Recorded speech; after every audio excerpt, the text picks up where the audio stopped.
Another question that was given by someone in the congregation. You talked about temptations and having temptations be something that we can overcome.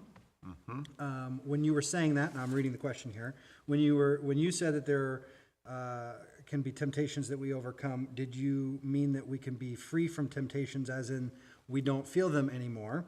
And what about more difficult temptations like pornography or slander or lust or materialism or homosexual desires and those kinds of things?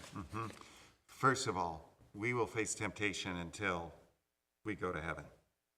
Whether we die and go to heaven or Jesus comes back and takes us to heaven, we will always face temptations in this world. That's not good news. It is not good news. And, had a really close friend who was dying of a disease that was just slowly tearing his body apart. Confined to a wheelchair, got to the point where he couldn't feed himself, could still communicate. His brain was as sharp as it ever was. Right. And the year that he died, he confided in one of our mutual friends. He said, I'm stuck in this wheelchair.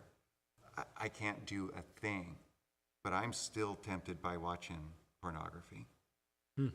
And because this guy was a godly guy, was a pillar in our church, and beyond that, had this debilitating physical disease, but he still was tempted by sin, and that's just because sin is tempting. If sin were not tempting, ain't none of us are a sinner, Well, it points back to those dark corners. Yeah, absolutely.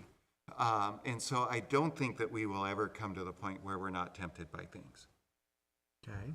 Because we live in a world that's corrupt, it's tainted by sin everywhere that we go.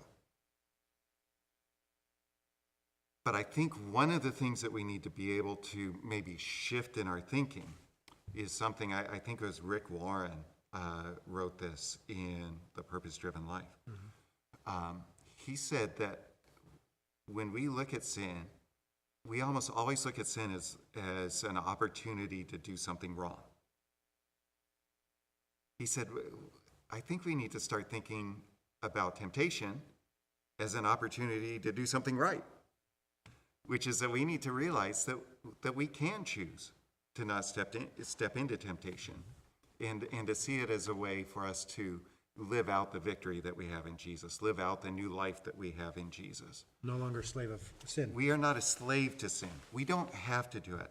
Will we be tempted by sin? I think, yeah, because we live in a world that is fully affected by sin. At some point we won't. Again, when we go to heaven, there's no sin there. Right. But until that point, I think we can see some victory over sin. I don't know that we'll ever see that perfectly. I think we strive for it, but I think until the day that I die, the day that I die, I'll probably say something that I will regret. Well, and occasionally... Because I'm dying. Okay, all right.